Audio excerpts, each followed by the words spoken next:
Hey everybody, it is Caitlin and Mason and Eli, and welcome back to our channel. Today it's pretty gloomy here in our town and pretty cold, so we thought it'd be kind of fun to make a pie for dinner tonight. So we're going to be making a rhubarb pie, and I wanted to take you guys along with us, so keep on watching.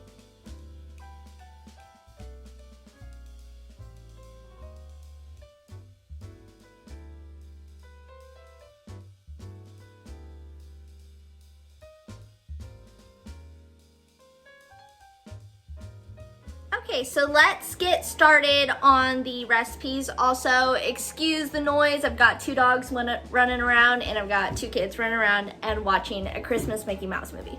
So, if you hear noise, that's what that is. So for the pie crust, one of my favorite recipes, which pie crust is pretty simple, but I still really like this recipe.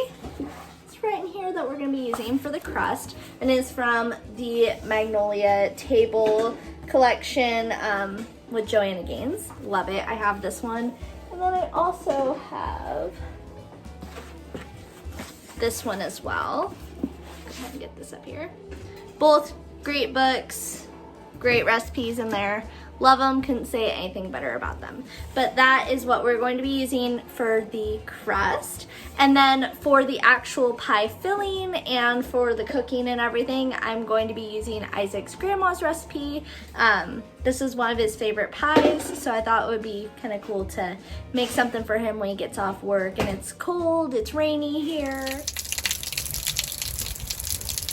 And because the weather's so cruddy, like in that video I showed you, I thought it'd be fun to kind of have more of a warm, hearty meal and then a hearty dessert as well. So that's what we're gonna do.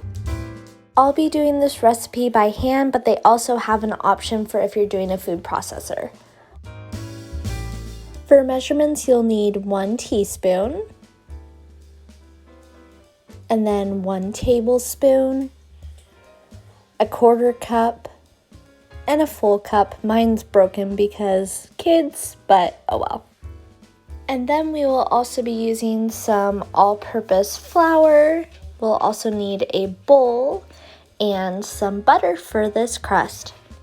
So to start this crust, we're gonna go ahead and get 1 1/4 cups of flour and pour that into our bowl.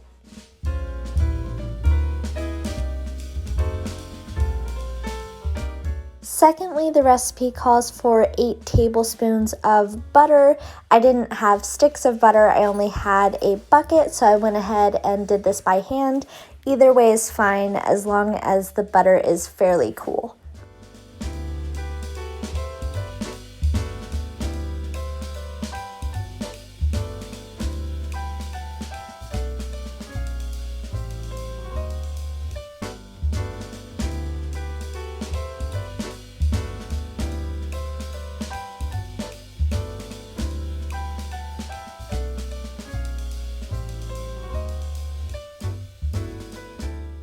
And now we're going to go ahead and just add a teaspoon of salt.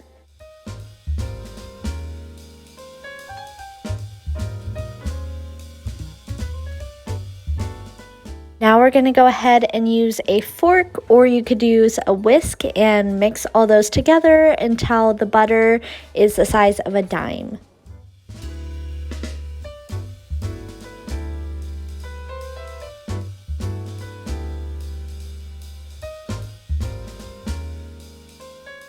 Now that we have all these ingredients whisked together, we're going to go ahead and fill a 1/4 cup with chilled water and pour that throughout the mixture.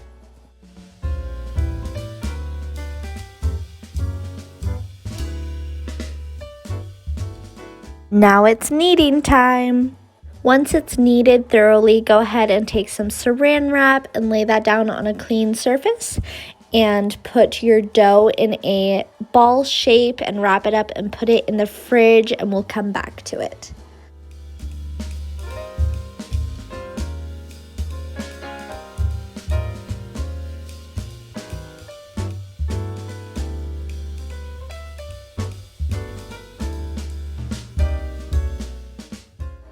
Now that we're done, on to the filling. Now we're gonna go ahead and take some freshly cleaned strawberries and cut those up, and you're gonna want 3 cups of those.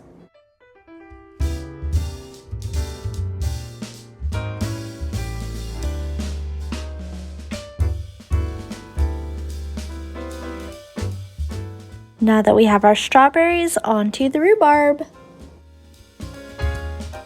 You're going to want to thoroughly wash your rhubarb and then cut it in 1/2 inch pieces. I like mine smaller, so I cut them in half after I cut that 1/2 inch. And you're going to want 3 cups of these as well. We're going to go ahead and add 1 tablespoon of lemon juice to the mixture. I'm also going to go ahead and add 1 teaspoon of ground cinnamon, as well as 1 teaspoon of ginger. Now you're going to want to go ahead and add 3/4 of a cup of sugar to your mixture. Now we're going to go ahead and add some tapioca to help with thickening of the filling. Also went ahead and added some lavender just for taste.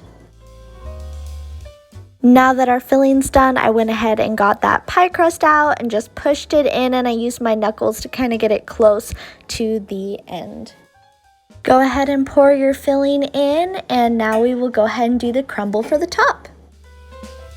Crumble, this is just 1 1/4 cup of flour and 1/2 cup of sugar, 1 teaspoon of cinnamon, 8 tablespoons of butter, and a pinch of salt. And put your crumble on your pie and put it in the oven. Okay, you're gonna have it in the oven at 400 for 20 minutes uncovered, and then you're gonna go ahead and put a little bit of tinfoil on top and put it back in at 350 for another 30 to 40 minutes, and that is it. I hope you guys enjoy making a strawberry rhubarb pie with me, and as always, I can't wait to see you guys in my next video. Have a great week!